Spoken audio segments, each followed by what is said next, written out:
Hello সবাইকে, welcome back to another video. এখন বাজে 4টা। আমরা এখন সবাই যাচ্ছি বাস স্ট্যান্ডের দিকে। আমরা সবাই বলতে আমি, দিদি আর জান পাখি। দেখো এখানে বাসে উঠে গেছি, বাসও প্রায় ছেড়ে দিয়েছে। আর আজকে ইসলামপুর থেকে আমরা কাঞ্চনজঙ্ঘা দেখতে পেয়েছি। দেখো তোমরা নিজেরাই কত সুন্দর।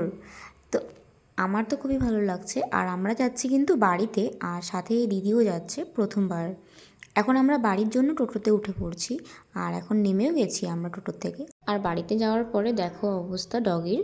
আমাদের বাড়ির এই কুকুরের নাম ডগি রেখেছি আমরা। তো দেখো কত আদর, আমাকে প্রায় 1 সপ্তাহ পর দেখে এত আদর। ওকে এখন আদর করতে হবে, তারপরে ও আমাকে ছেড়ে দেবে।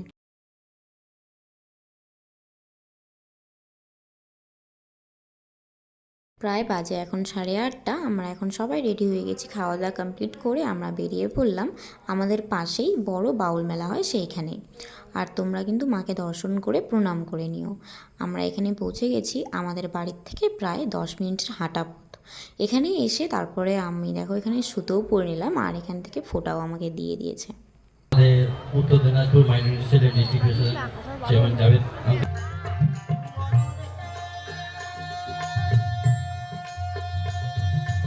তারপরে আমরা এখানে সবাই মিলে বসে একসাথে গান শুনতেছিলাম, বাউল গান। আমার জান পাখি দেখো কী খাচ্ছিলো একা একা, অনেক ধ্যান দিয়ে। তারপরে অনেকক্ষণ শোনার পরে আমরা চলে গেলাম মেলার দিকে একটু ঘুরতে। আর এখানে কিন্তু মেলাটা বড় করেই হয়। আর আমরা কিন্তু প্রতিবারই অনেকজন মিলেই যাই। এখানে দেখো বৌদি, ভাস্তা, আমি, দিদি, বোন, মা সবাই একসাথেই। তো ভিডিওটা কেমন লাগছে অবশ্যই জানিও। বাই।